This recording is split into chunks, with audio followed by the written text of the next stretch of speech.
Hey everybody, Ryan here from Android Coliseum, here to do a quick review here on the Galaxy S20 Fan Edition that comes with 5G. Now, I never got a chance to play around with the S20 normal, but this is the Fan Edition. What that meant is they kind of took the best of what people liked of the S20 and what they didn't like and kind of mashed it up and made this thing here. And what you get is a bit of a nice punch in terms of specs. They're going too overboard, but it still is a pretty good hit to your wallet. This is $1,200 a phone. Now you can buy it for a lot less than that if you get it on a plan, obviously. But $1,200 a phone is a pretty, well, I'd say steep, but it's unfortunately what's becoming average now for phones. So let's go through it and see what we like, what we don't like, and give you my opinions on it. Okay, so first off, it's kind of nice having a big phone again.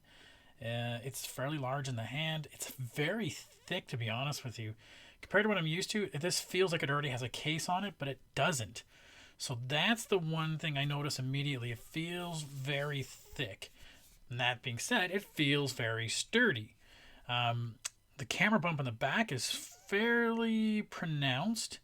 Not a lot, but it's definitely there. And that gives you, because it has the three large size sensors in the back there, which is going to be your regular wide and wide, telephoto, and ultra wide. I can't remember which one's which here, but I will talk about that in the actual review. Go through it. Then we have a camera in the middle. Now, so that means it does the little punch out in the center versus on the side, what they've done in some of them.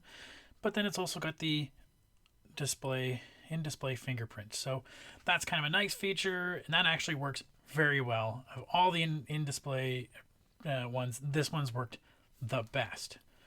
Just turn it off, tap it.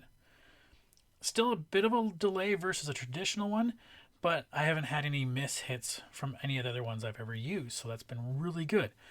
The other part you notice about it is that it's very striking, pretty much all screen. Tom Gray, this is for you. This is all screen. And I've even helped it a bit more by change the navigation to stop those, the three buttons, the back, home, and multi, and just did it for the swipe gesture modes. I'm just so used to that with, with my Pixel, etc., and other ones. So as we go about it, you will notice that this is not a quad HD display. This is just an HD display, but it still has 120 hertz. And I gotta admit, I don't really notice the difference with or without the 120 hertz rate. I haven't really been able to find any situation where I went, oh, that is definitely a higher refresh rate than I'm used to. Even on my Pixel, which has 90, this is 120. Even 90, I didn't notice much difference. Maybe that's just me. Now and again on some games I did notice, but that's about it. The other part about it, you notice, is if you swipe down, if you always swipe down, you get the quick panel display.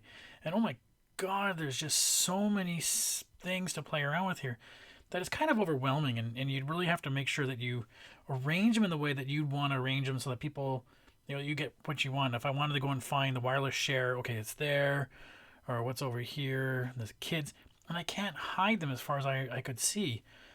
One thing I did notice, we have the DeX mode on here now, and we can sync DeX to our TV wirelessly if you have a compatible display.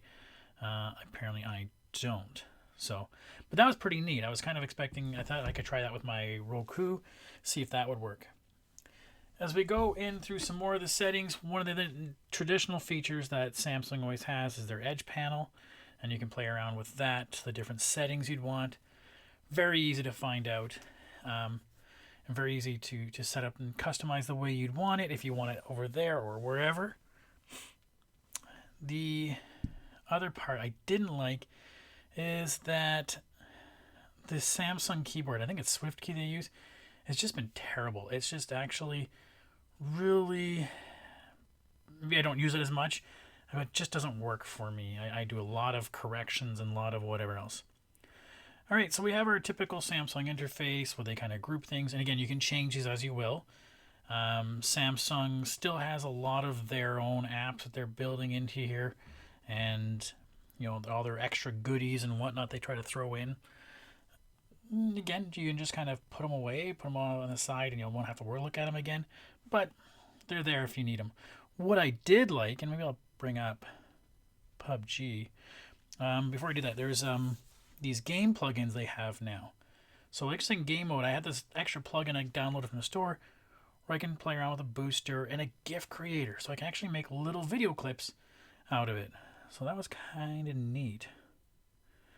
Maybe I'll bring up PUBG if it'll load up for me.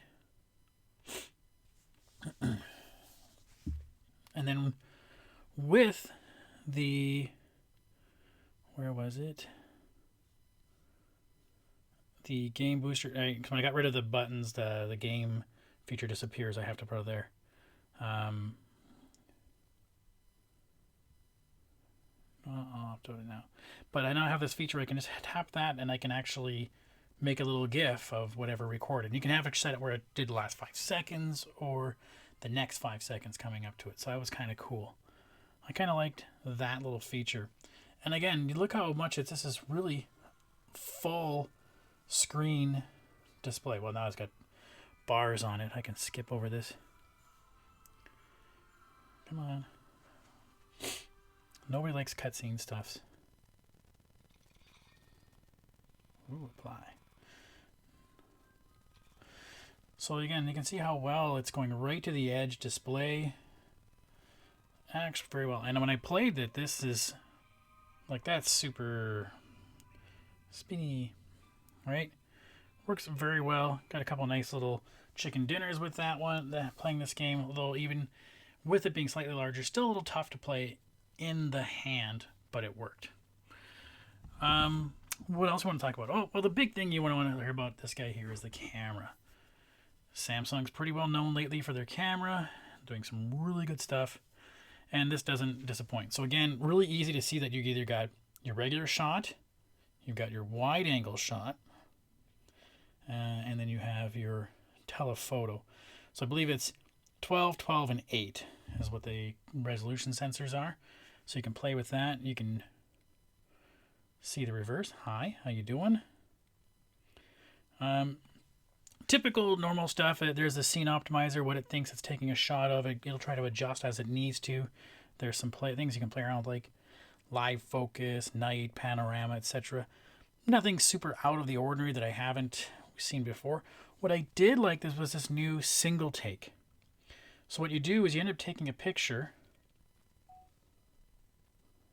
and you just kind of do whatever you want.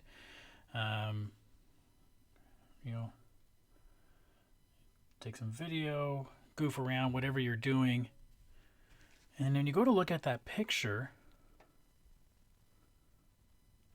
What it did is it's taking probably what I thought was the best shot, a little video, maybe a regular shot of it, right?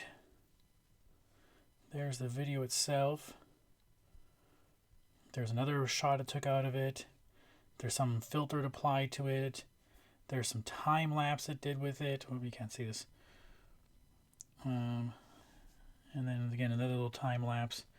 So it, in a situation where you're maybe goofing off with friends or your kid's going to go sit on Santa's knee, you want to take that single take and it'll kind of capture 10 seconds worth and kind of give you a bunch of features of what it thinks are going to be the best ones for you. So, in terms of shots itself, I didn't take too many yet. I haven't had a chance to really get outside and play, but it did a pretty good job of some of the shots I found. You can't really tell from here, but these are pretty good. For a Christmas, a white Christmas tree. Pretty good zoom. As you can see the difference between there. Right, so there was the regular shot. There was the wide angle. And there was the zoom in. So there's a pretty good detail on it. It is fairly large. I still would want to get a protector for it, so it makes it even that much bigger. But I mean, it's got some good specs on this. This is, like I said, 6.5-inch display, which is great. Not a quad HD, but still a great HD at 120 hertz. It has the Snapdragon 865 as. I'll double check. Is it this one's the 6 gig or the 8 gig? Either way, it's still managing perfectly well for what I'm using it for. It 128 gigs of storage. 4,500 milliamp hour battery. You can see I've been playing sometime, and it still doesn't worry about it. Whoops. Yeah, this is a pretty decent phone. I mean, it even has a reverse wireless too. Oh, one other thing I was going to show you was the game plugins. Was it in game plugins? There was a feature where you could take a look at how much. Where is the game center even? Game launcher. You can take a look at what games you played, how much you played them, etc. So I mean, that was a neat little feature. I like it. I mean, that's a very strong device. It's going to have a lot of strong features, and then because of that, you're going to play a lot of video games, and it has a chance for you to really track those down for you. Anyways, I'll have a full review up on the website. If you have any questions, by all means, give me a holler.